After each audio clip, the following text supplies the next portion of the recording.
Morning everyone. Hi there. So we plan to go outside today. We're gonna go some Japanese store, trying to find some camping gears that we can use. By the way, this is a closer look for morning.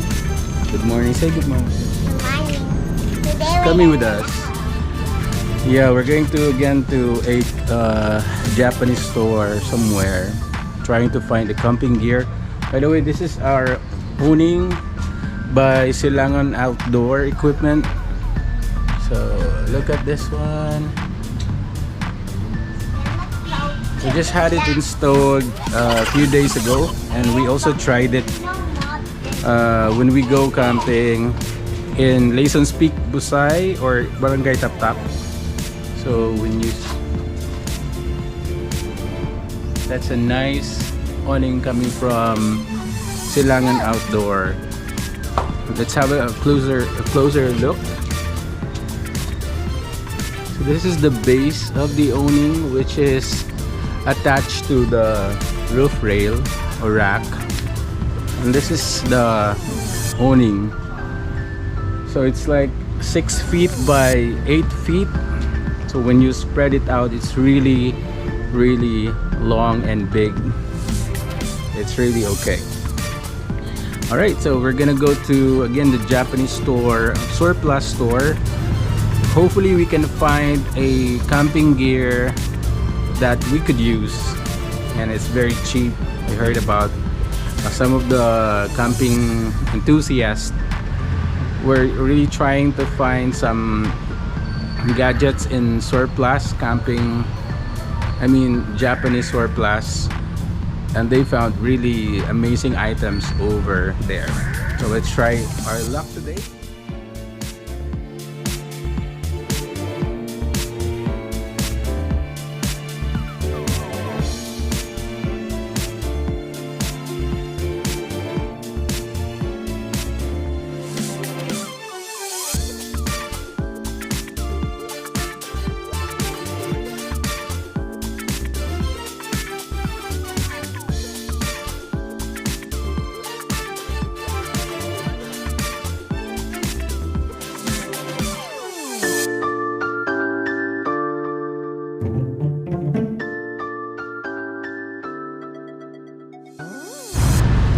So guys, we are stopping here in Jollibee because we are hungry before we heading to the Japanese store.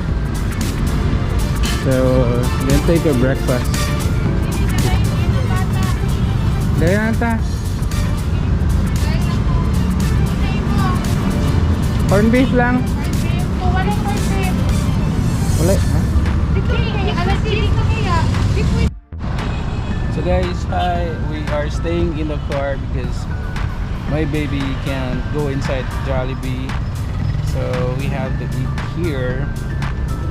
And mommy just went inside the Jollibee, so she just buy our breakfast and then we're gonna eat here. It's okay though. Are you sad? Okay, sad. Okay, bye guys.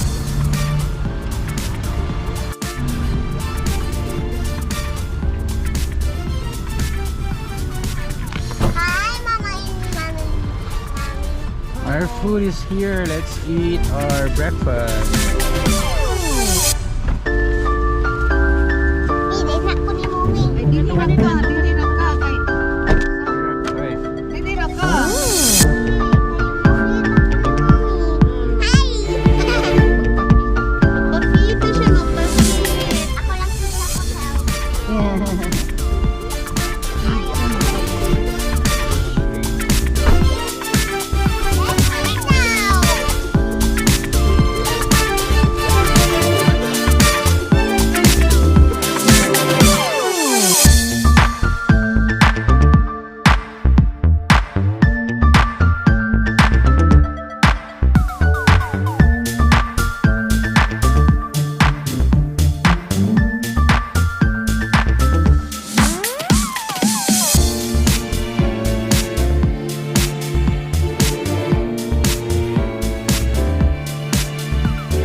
So Orya found a toy over here. It's only 200 pesos.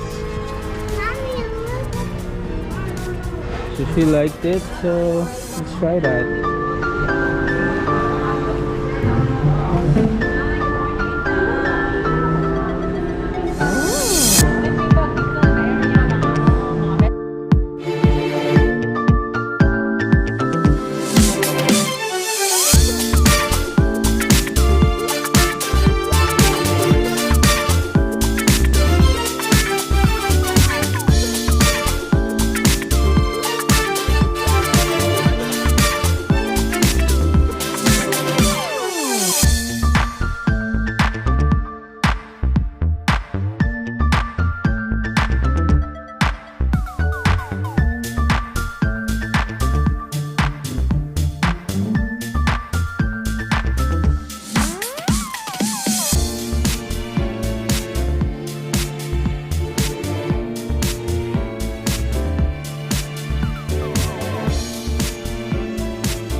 Hi guys, we are here in Fujiyama Japan Surplus. So look at this place. Actually, we're here for camping gears, and we'll try to search the area if they have camping gear so we can buy one for our next camping adventure. Actually, we found some sleeping bags and camping tent. That's what we're gonna look at right now and see how much. So we'll check it out. And my baby got a toy. Okay, show them your toy. So nice. That is only 200 pesos.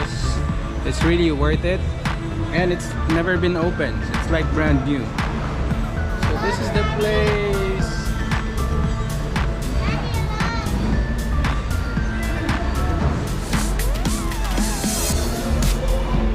If you plan to visit here, just search for Fujiyama Japan Surplus.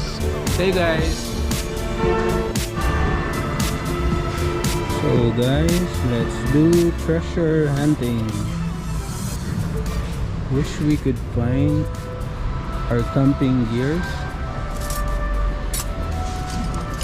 These are so cute.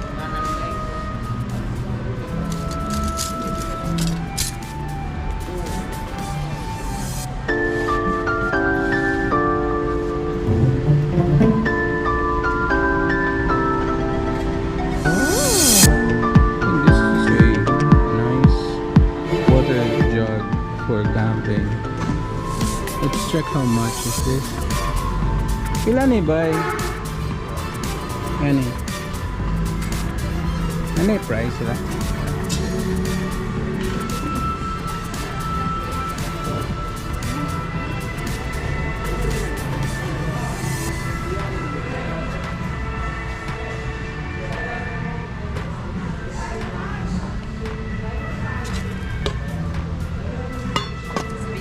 Huh? 75. Thank you. Thank you. So this is 75 pesos. Put them back. 9 liters. Huh?